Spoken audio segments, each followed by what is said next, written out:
Dr. Pali Chandra is an eminent Kathak dancer and educator. Dr. Chandra, who has transformed classical dance education, discusses her latest project, the Gita Govinda, a 12th century masterpiece brought to life through her innovative choreography and musical composition. In this exclusive interview, she shares insights into her artistic journey, the creative process behind the Gita Govinda, and her event, which is coming soon. Take a look.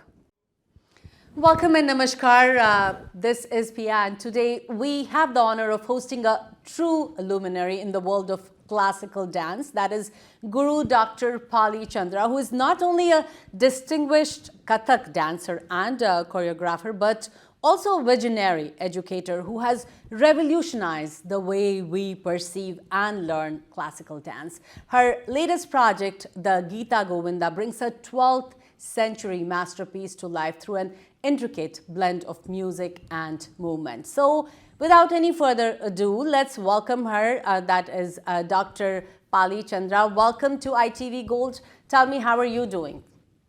Thank you, Priya. Thank you for having me. Well, I'm enjoying myself. Your country is full of museums and some very lovely people. Me enjoying all kinds of cuisines and having a good time. Though I'm here with a mission, but attracted me so far. Lots of good food and lovely people. Wonderful. So let's first talk about your journey into the world of Kathak. What inspired you to pursue this art? Well, I was born and raised in the seat of Kathak, which is Lucknow. So in Lucknow, the culture itself is all about music, dance, tradition, theatre, architecture, jewelry, everything, nazakat, nafasat, stylized way of talking, walking, presenting work. It's all, it's almost like you're born in a place where the whole town brings you up. That's what happened. I was lucky enough to do that. And with right kind of parenting and neighborhood that encourages to be who you are and what you want to be, it was easy for me to start learning dance. After that comes the responsibility of taking your art form forward. And that is where I realized that we need to do a little bit of more work in structuring dance as an education in a certain way. Right. That's where my mission to just learning changed into documenting, archiving, and making it accessible to various other people who are interested in the dance form. So let's talk about, Gita Govinda. What is Gita Govinda and what attracted you to Gita Govinda? So Gita Govinda is like, it's a saga. It's a love story of Krishna and Radha. We have had many sagas, many love stories throughout our history. We have Romeo Juliet, Soni Mahiwal, Heer Ranjha. Why Gita Govinda? Now, normally when we talk about Krishna and Radha with the Indian connotation and interest and culture, we have spirituality behind it. But when I read the story, I realized that Krishna could be any man and Radha could be any woman. So it doesn't have to be it shouldn't be a story between a god and a goddess. It's very relatable. So this is what allured me. And I also realized that this is said to be the best sample of Hindustani Shastriya Sahit, which means Indian classical literature. And it does have it has the potentiality of being classified as one of the best musical works or theatre works or dance works. So when you're talking about music, dance, literature, theatre, everything in one place, where can you find something more interesting than that? Absolutely. I've been away from my country for so many years. I was only 19 when I started to work outside. And I worked on various stories that are not from my culture because I was placed somewhere else. But in every artist's life, there comes a time when you want to connect with something that is just yours. And I was looking for a story that would reflect how I feel and how I have grown in love. With this beautiful love story of Krishna and Radha. And I saw that everybody was a part of it. So it was relatable and was written in the 12th century makes complete sense in the 21st century. Wonderful. So many beautiful examples of how to handle separation, how to handle pain, how to rejoice in a person, how to appreciate, honor, love, respect. All these things are so artistically written in it. And being a dancer, our holy book, as we say, is the Natya Shastra, a book of rules of do's and don'ts in actually following the musicology or the dance history or dance education or drama thesis behind what we do. This book tells us what to do and what not to do. Right. Gita Govinda tells us how to implement those rules, how to make use of those rules. The tools that are written in the Shastra, how to actually use them. So I found that very relevant as a dancer and as a layman. So do you have any like Gita Govinda stories to share? Many, many, many. How much time do we have? Gita Govinda samples that I found, the way when we talk about Radha, we think of a very naive, beautiful girl who surrenders to Krishna in love. But Jayadev's Radha, the poet's Radha, is very different. I found that Radha very real, very relatable. She would be anxious, she would be jealous, she would be angry, she would be scheming, she would be possessive, she would be out of all these emotions were there in her, which are very relatable to anyone today. She surrendered herself to Krishna with a demand in her voice. For example, the last song in the Gita Govinda talks about when she tells Krishna that now that we have been together, how about you adorn me back? Give me back my earrings. Where is my pile? There it is, bring it back to me. Put the Mang Tika back, which like the moon, it should be better than how the moon looks. The kajal that you kissed, put it back. So the way she's asking to be adorned by her lover is so beautifully and elegantly said. And Krishna follows every step with the love and devotion that he has for his Radha. And I found that very good. Similarly, just two prabandhs before this one, Krishna says, please come to my bower. I welcome you. Please come. So he's standing here, and Radha is there on the door, and they're just looking at each other. And he's saying, I want to welcome you. I want to touch your palms, hold you in my arms, kiss you, welcome you.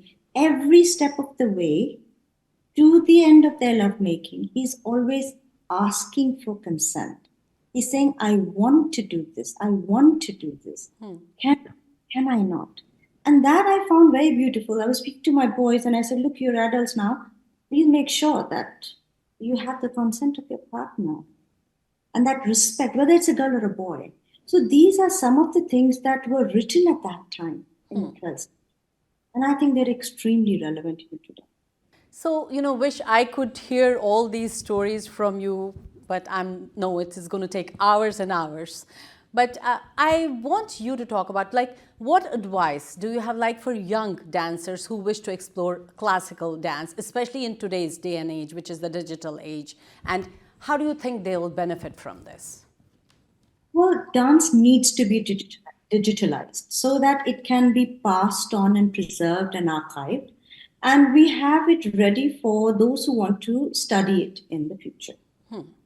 Today in the digital world, most of our dance is taught rubaru, face to face. And that is how it should be. I'm not denying that. But sometimes things are not everybody has the privilege or the advantage of being close to a guru or an institute. So to have everything documented is one way of saving the art form. But next step is also equally important to share this piece of classical dance form as an education, not just as entertainment. Now, how do they do it? How do they make time for this? This is a choice that one has to make. In every era, there have been options. you need to make a conscious decision that this is yours and you want it. The desire to have something has to be parallel to your will and wish to make it happen. And that solidarity has to come from every individual.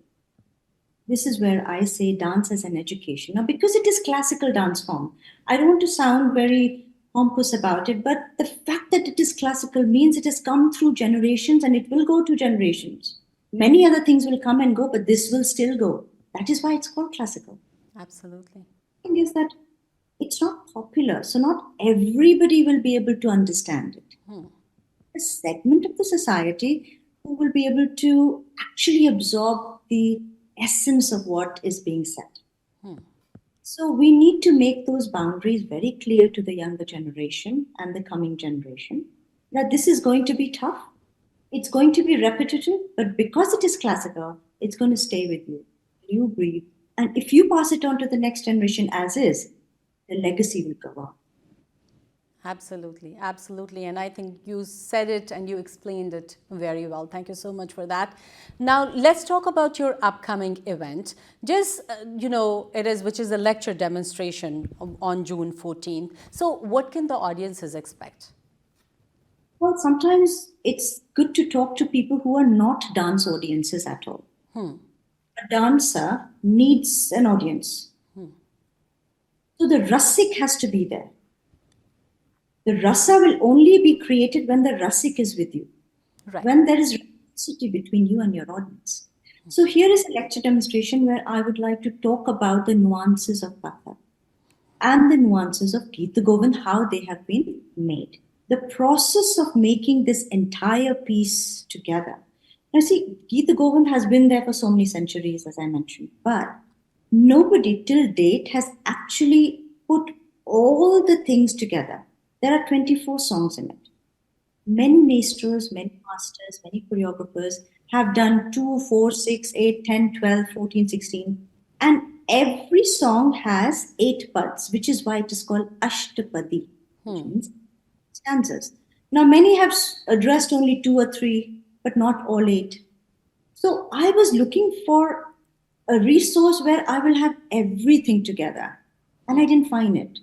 And I asked many of my students, many of my colleagues to get me resources where I could get this. We had no access to it. So which means from then to now, so many centuries, we still don't have a documentation of everything. Right. Either I do all or I don't do any, was my will and wish. That's what I decided. I said, okay, let me surrender to the art form. Let me surrender to this beautiful saga. And I got a team of more than 200 people together. It's a huge teamwork that we have.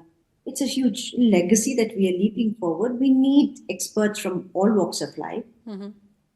Painters, choreographers, musicians, composers, technicians, editors, behind the camera, in front of the camera, a huge team. And we put in years together. It took us almost 7 to 10 years. For some 7, for some 10. Bringing the whole saga together. So this is a work of love, passion, and complete madness. Absolutely. I know there are people who will be attending your Abhinay, master class. So what do you think, what will be some of the key takeaways you hope to impart? Well, when you have a master class, you are dealing with people who already have a level of learning with the art form. And when I'm passing on something to this group of people, I'm passing on something that I have received through the Guru Shishya Parampara, the tradition that has been passing information orally. And when generations come together, a lot of information is there. So when you digitalize something, you do it once. You show, for example, I would say, then Radha looked shyly like this. But I'm taking a master class, then I would say use just the eyelids and then shy away. Or look at him and say whatever you have to say. You change the sanchari. Sanchari means the way you are saying, the options of saying the same thing changes. So there you have a masterclass where you can actually tailor it to their need. What does their say? They don't have to do exactly what the poet said, or the or me who's choreographed. They don't have to say that. They can ask me to put in something of theirs, and together we can make something that is suited to them. Right.